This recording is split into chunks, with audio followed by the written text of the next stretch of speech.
നമസ്കാരം. Raf talk ഫുട്ബോളിലേക്ക് അവർക്കും സ്വാഗതം. യുവേഫ ചാമ്പ്യൻസ് ലീഗിൻ്റെ റൗണ്ട് ഓഫ് 16 ഇന്ന് റയൽ മാഡ്രിഡും അത്ലറ്റിക്കോ മാഡ്രിഡും തമ്മിൽ ഏറ്റുമുട്ടുകയാണ്.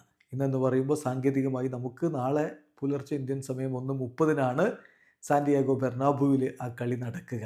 കളിക്ക് മുന്നോടിയായിട്ട് ഇന്നലെ മാധ്യമങ്ങളെ കണ്ടപ്പോൾ സിറ്റിയും അത്ലറ്റിക്കോയും തമ്മിലുള്ള വ്യത്യാസം എന്താണ് എന്ന് മാധ്യമങ്ങൾ ആഞ്ചലോട്ടിയോട് ചോദിക്കുകയുണ്ടായി. നമുക്കറിയാം, ഇപ്പോൾ യുവേഫ ചാമ്പ്യൻസ് ലീഗിൽ പ്ലേ ഓഫ് കളിച്ചിട്ടാണ് റയൽ റൗണ്ട് ഓഫ് 16 വന്നത്. ആ നോക്കൗട്ട് പ്ലേ ഓഫിൽ അവർ തോൽപ്പിച്ചത് സിറ്റിയെ ആയിരുന്നു. അതേസമയം അത്ലറ്റിക്കോ മാഡ്രിഡ് ലീഗ് ഘട്ടത്തിൽ ടോപ്പ് 8 ഇടം പിടിച്ചുകൊണ്ടാണ് റൗണ്ട് ഓഫ് 16 വന്നിട്ടുള്ളത്. അപ്പം ഈ രണ്ട് എതിരാളികളെയും തമ്മിൽ കമ്പയർ ചെയ്യുന്നതിനെക്കുറിച്ച് ആഞ്ചലോട്ടി പറയുന്നത്, ഡിഫറൻസ് എന്താണെന്ന് ചോദിച്ചാൽ നമ്മൾ അത്ലറ്റിക്കോ മാഡ്രിഡ് കളിക്കുന്നത് എടുത്ത് നോക്കിയാൽ മനസ്സിലാവും. അവർ കൂടുതൽ വേർട്ടിക്കലായിട്ട് കളിക്കുന്ന ടീമാണ്. സിറ്റിയേക്കാൾ കൂടുതൽ വേർട്ടിക്കലായിട്ട് കളിക്കുന്നു. അവർ കൂടുതൽ കൗണ്ടർ അറ്റാക്കുകൾ നടത്തുന്ന ടീമാണ്.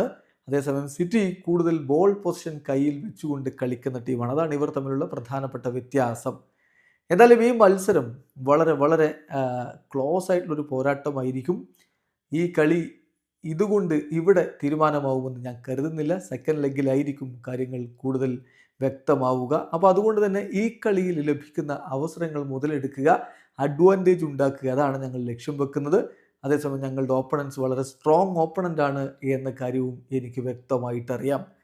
മാഞ്ചസ്റ്റർ സിറ്റിക്കെതിരെ ഞങ്ങൾക്ക് നല്ല ഓർമ്മകളാണ് സാന്റിയാഗോ ബെർണാബുവിൽ ഉണ്ടായിരുന്നത്. അതൊരു സ്പെഷ്യൽ നൈറ്റായിരുന്നു. അതുപോലെ കാര്യങ്ങൾ ഈ കളിയിലും റിപ്പീറ്റ് ചെയ്യാനാണ് ഞാൻ ആഗ്രഹിക്കുന്നത് എന്ന് കാർലോ ആഞ്ചലോട്ടി പറയുന്നു. അതുപോലെ തന്നെ വിനി ജൂനിയർ മാധ്യമങ്ങൾ കണ്ടുന്നു. അദ്ദേഹവും പറയുന്നു, ഈ മത്സരം, ട്യൂസ്ഡേയിലെ മത്സരം ഒരു ഗ്രേറ്റ് ഗെയിം ആയിരിക്കും. ഡെർബി ഗെയിമുകൾ എല്ലായ്പ്പോഴും വളരെ ഇൻട്രസ്റ്റിംഗ് ആണ്. ഞാൻ അതിനുവേണ്ടി കാത്തിരിക്കുകയാണ്. പ്രത്യേകിച്ച് ചാമ്പ്യൻസ് ലീഗിൽ കൂടിയാകുമ്പോൾ I am excited to play a great game like this എന്ന് വിനി ജൂനിയറും പറയുന്നു. അപ്പോൾ ഇന്ന് ഒരു തീ പറക്കുന്ന പോരാട്ടം നമ്മൾ സാന്റിയാഗോ ബെർണാബുവിൽ പ്രതീക്ഷിക്കണം. വീഡിയോ അവസാനിക്കുന്നു. ഫുട്ബോൾ ലോകത്തെ കൂടുതൽ വിശേഷങ്ങളുമായി റാഫ് ടോക്സ് കൊണ്ടുവെത്താം.